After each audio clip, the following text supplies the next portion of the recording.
Olá pessoal, tudo bem? Então vamos modificar um pouquinho a nossa programação habitual do canal e eu vou tentar aí deixar vocês em dia com as partidas do Mundial entre Jan Nepomniachtchi e Magnus Carlsen. Melhor dizendo Nepomniachtchi, é um sobrenome um pouco difícil.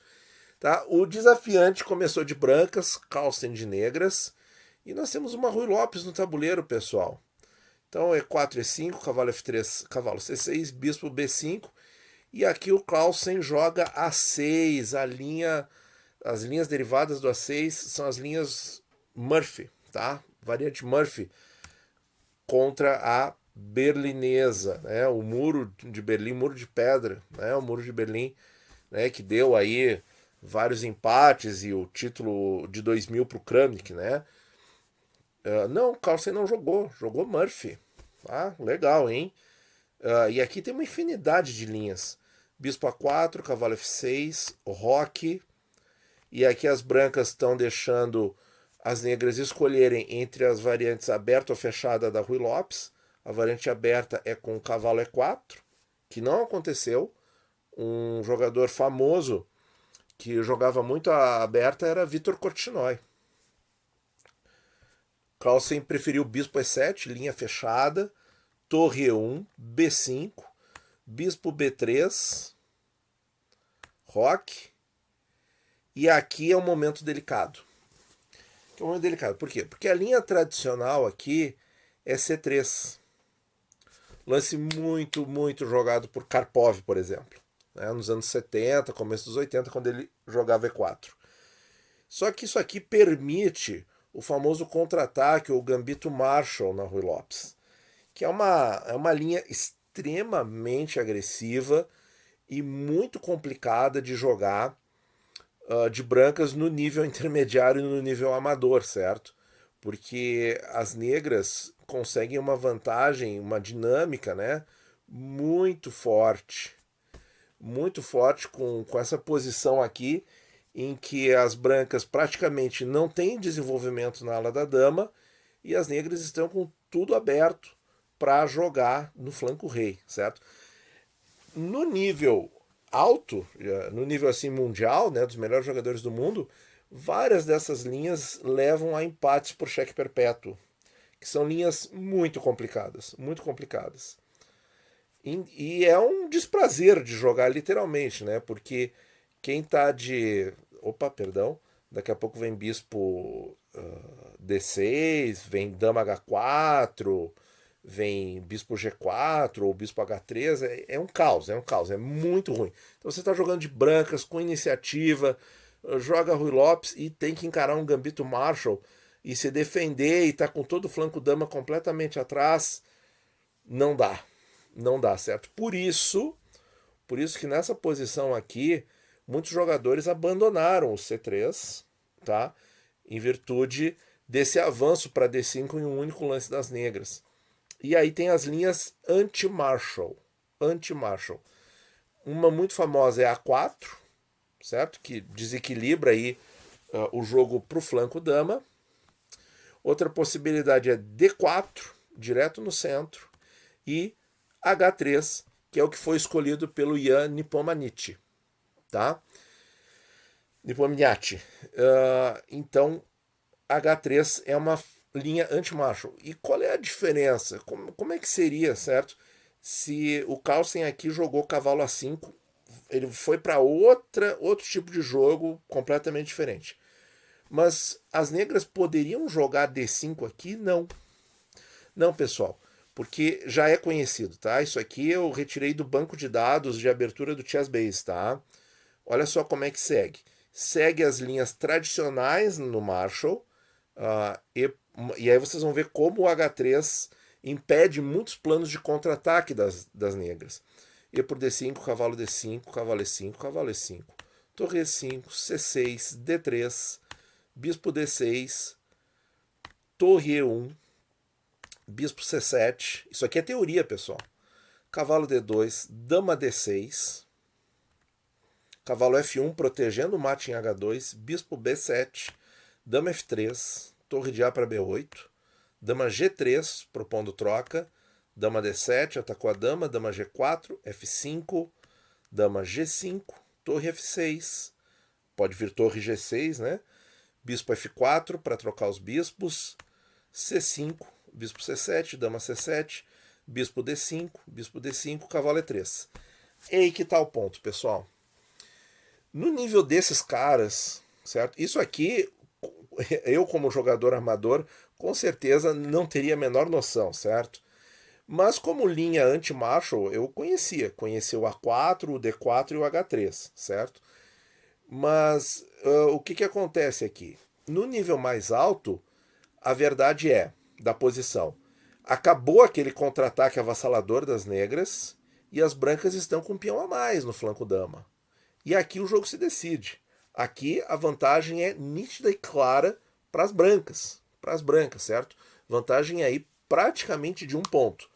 No nível desses caras, né, que sabem todas as linhas do Stockfish, eles não vão jogar isso aqui. Tá? O Carlsen não ia jogar esse contra-ataque porque ele sabe que o Nepomniachtchi ia ter todas as defesas até esse ponto e adiante, inclusive, certo? Então, por isso o H3 que o Ian Nepomniachtchi jogou praticamente impede as negras de jogarem D5, porque elas vão chegar numa posição estéril em que elas vão estar com um peão a menos, e um final praticamente perdido. Por isso, certo? O Carlsen joga outra coisa. Poderia ter jogado D6, indo para as linhas fechadas da Ruy Lopes, e aí poderia seguir, por exemplo, para a linha normal da Chigorin com isso aqui, por exemplo, né? Que é uma linha aí que tem séculos de vida, né? Mas não, ele foi para cavalo A5, certo? Então aqui, ao invés de jogar D5, que seria um erro, ao invés de jogar D6, que é o que o Anand jogou muitas vezes, né? Contra ele foi para cavalo A5. Veio então, e aí nós temos aqui o quê? O cavalo saiu da defesa do peão, né? Saiu da defesa do peão e vai ganhar o bispo. O bispo que é a alma da Ruy Lopes, né? O bispo de casa clara das brancas, certo? Se jogar cavalo C3 ou D3 aqui para defender o peão de E4 ou sei lá, enfim, não capturar esse peão, vai perder o par de bispos à toa, né? Então, aqui as brancas são praticamente forçadas a capturar o peão, que é a grande ideia do Carlsen, né? É uma linha que já foi jogada antigamente, nos anos 90, né? Nem tão antigamente assim, partidas de correspondência, mas que não é a crista da onda, né? O Carlsen desenterrou isso aqui da Ruy Lopes, né? Cavalo B3, AB3, e aí nós temos uma posição em que as brancas ganharam um peão e as negras têm a vantagem do par de bispo e um jogo bem mais dinâmico e uma vantagem de desenvolvimento, certo? O Ian Nepomniachtchi continuou com D3, D5, E por D5, dama D5 ameaçando mate em G2, dama F3 defendendo, bispo D6 e aqui rei F1. E aqui, pessoal, isso tudo era jogado ao toque. Era jogado ao toque. Tudo isso aqui é conhecido por eles. Fascinante, né? Fascinante. Vamos ver aqui. Inclusive no broadcast internacional, o Caruana, né, que foi o último desafiante aí do Carlsen, também conhecia essas linhas. Ele declarou que conhecia, fantástico, né? Ao invés de rei F1, pessoal, poderia ter trocado dama, né? Vamos ver aqui qual seria uma possibilidade. Isso aqui é uma partida que já aconteceu em 2006. Vamos só passar rapidamente os lances para a gente ter uma ideia de como seria a posição e por que o Nepomniachtchi preferiu manter as damas em jogo, né? Porque leva aí para uma posição em que as brancas ficam bastante restringidas. Vocês não concordam? Olha aí, ó, toda a graça do jogo tá com as negras, que tem o par de bispo e tal, as torres estão mais ativas. Aqui houve uma troca aí de... e essa partida aqui acabou dando vitória para as negras, tá? Vamos só passar rapidinho aqui. Perdão, para as brancas. Aí estão com peça a mais, né? Mas enfim, ele não quis trocar as damas, tá? Foi para rei F1, que acaba protegendo a torre em algumas variantes forçadas. O Carlsen joga a torre de FB8, que é um lance esquisito também, né? Tira a torre de perto do rei, vai para outra ponta do tabuleiro, descentralizando a torre. É estranho, né? Mas protege o bispo, esse é o ponto, né? E por que não com a outra torre, como a gente viu aí numa das linhas anteriores? Porque a ideia era deixar as duas torres nas colunas A e B, para justamente depois das trocas aqui de dama e tal, e de bispo, as negras terem avanço fácil no flanco dama. Agora o Nepomniachtchi trocou as damas, retomou de cavalo, bispo D2 e C5 avançando no flanco dama. E cavalo F3, que é o lance novo. Nós estamos no lance 17 e na primeira partida do Mundial de 2021, uma novidade acontece no lance 17º. Fantástico, né? Aqui as brancas estão com um peão a mais, mas as negras têm a compensação do par de bispos, tá? O que tinha sido jogado anteriormente? Tinha sido jogado cavalo C3, pessoal. Cavalo C3, que deu entre um mestre e um candidato a mestre, que deu vitória para as brancas, tá? Cavalo C3. Só passando rapidamente, ó, cavalo ameaça C2, ó, que é um tema que também aparece, e as brancas acabam ganhando. Mas a linha parece ser bastante adequada para as negras. Isso aqui é parecido, inclusive, com o que aconteceu na partida do Mundial, né? A linha parece muito adequada para as negras, porque o jogo das brancas fica difícil, né? Como vocês vão ver na partida, o Nepomniachtchi ele fica com um espaço bem menor o tempo todo do jogo.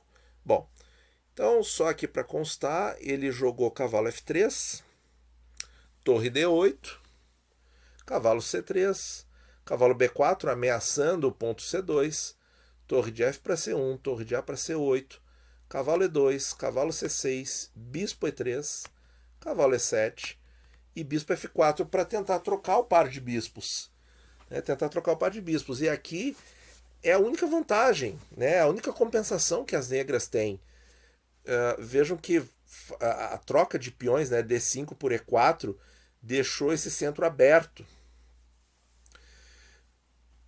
Vamos ver aqui, ó. Nepomniachtchi declarou que era o único lance lógico nessa posição, é tentar trocar esses bispos, né? Bom, e ele considera, mesmo assim, que as negras estão ligeiramente, um tiquinho de nada, melhor. E aí, pessoal, se é para trocar o bispo e a negra não tem como fugir disso, né? Não tem como fugir dessa troca. O que ele tem que fazer? Não esqueçam que as brancas estão com 7 peões, apesar de um estar dobrado aqui na coluna B. Mas, então, um peão a mais nesse nível é vantagem decisiva, certo? Então, e o Carlsen vai perder o par de bispos, que era a compensação. Então ele tem que tentar gerar mais dano, tentar quebrar mais um pouquinho a posição das brancas. Por isso, bispo F3. Ele não vai ter mais o par de bispos porque vai ser trocado um dos bispos, né? Então, entrega o outro pelo cavalo e fratura mais um pouquinho a estrutura de peões das brancas. Aí, ficando essa a posição. E agora o Carlsen vai naqueles finais, né? Com uma tênue, mínima vantagem, ele vai tentar tirar alguma coisa, né? Espremer ali da pedra um suquinho de limão. Torre C6, torre E1, cavalo F5, C3, cavalo H4, torre E3. Olha só como é que ele foi defender o peão, né? Rei F8, cavalo G2, cavalo F5, torre E5, G6, cavalo E1, cavalo G7. Pessoal, eu não vou discutir com muita profundidade as ideias, que realmente elas estão assim, um nível muito, muito elevado, certo? Mas o que eles estão tentando aqui? Eles estão tentando reagrupar as forças de uma maneira o mais dinâmico possível, tá? Eu vou voltar a comentar mais aqui a partir de agora, que é um ponto muito importante da partida. O B4, porque o B4 tem uma ideia aqui, certo? De atacar não só o peão de C3, mas também de trazer a torre para a coluna B, certo? E atacar os peões aqui, capturar todos os peões na coluna B, né? E aí pode decidir a partida com o peão livre na coluna A. E aí o Nepomniachtchi, nesse momento, jogando esse lance rei E2, trazendo o rei para o flanco dama, com certeza ele já tinha desenhado o plano de devolver a vantagem material de um peão para deixar a posição mais equilibrada, porque a iniciativa está com o Carlsen aqui. Torre B8, rei D2, B por C3, B por C3 aqui é que ele devolveu o peão e deixou, de certa maneira, o seu jogo um pouco mais fácil de defender, um pouco mais agrupado. Olha ali. H4, impedindo o avanço no flanco rei com o cavalo G5, né, que veja como fica tudo difícil, né, tudo fraturado, tudo mais difícil de defender. Torre de E para E1, rei F6, cavalo E3, torre D7, cavalo C4, aí tem uma casa avançada boa pro cavalo. E aí veio torre E7, cavalo E5 ameaçando a torre, torre D6, cavalo C4, e aqui eles repetiram a posição. 45 lances. Bom, pessoal, é um empate em que eu acho que tem várias questões aqui para a gente abordar. Eu vi um vídeo, né? Acho que foi do Levi Rosman, que a primeira reação dele foi: opa, Magnus Carlsen não jogou a siciliana, e ele jogou muito a siciliana contra o Caruana no match anterior, né? Mas o Carlsen, ele tem muita experiência em Rui Lopes, com ambas as cores, tá? É só ver os matches dele contra o Anand. E partidas de torneio também, né? De torneios classe top, né? Em que ele joga muito a Rui Lopes. E, enfim, para mim não foi surpresa alguma o Carlsen jogar E5, porque tá no repertório dele, é consagrado e é uma noz tão difícil de quebrar quanto a berlinesa. Ou seja, o Carlsen jogando a Rui Lopes linhas do Murphy é tão difícil para um grande mestre ganhar quanto um grande mestre comum jogar cavalo F6, né? E ainda leva contra-ataque, esse é que é o problema. E a minha interpretação aqui é que eu acho que tem o diferencial aqui do nosso vídeo, porque você vai encontrar análises fantásticas aí na internet, é que eu vejo nessa escolha de abertura muito mais uma preparação do Carlsen do que do Nepomniachtchi. Porque, e o tipo de posição, quer dizer, é um tipo de posição em que as negras é que estão ditando o jogo, certo?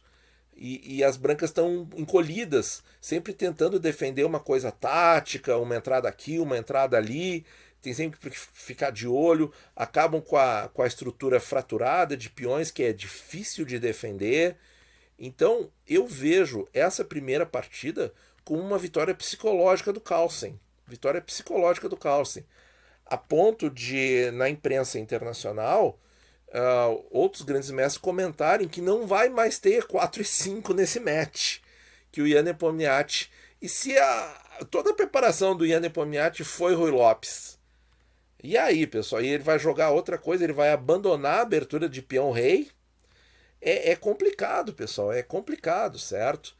Então, assim, eu vejo essa partida como um grande triunfo, pensando no match inteiro, um grande triunfo do Carlsen, que ele não só segurou, mas como ele deixou ali as brancas tendo que se contentar com essa repetição. Porque quem é que vai jogar aqui para ganhar, pessoal? Se a branca não entra nessa repetição, as pretas estão com o peão passado livre aqui, né? E tem uma estrutura difícil de defender. A estrutura de peões está muito melhor para as negras. Então, esse é o ponto. O Carlsen quebrou muito bem a primeira partida de brancas do desafiante, certo? E a partida de brancas, porque no xadrez de altíssimo nível é assim, ó, você joga de brancas para ganhar e de pretas para empatar. Só que o Carlsen empatou de pretas mandando no jogo. Essa é a minha interpretação.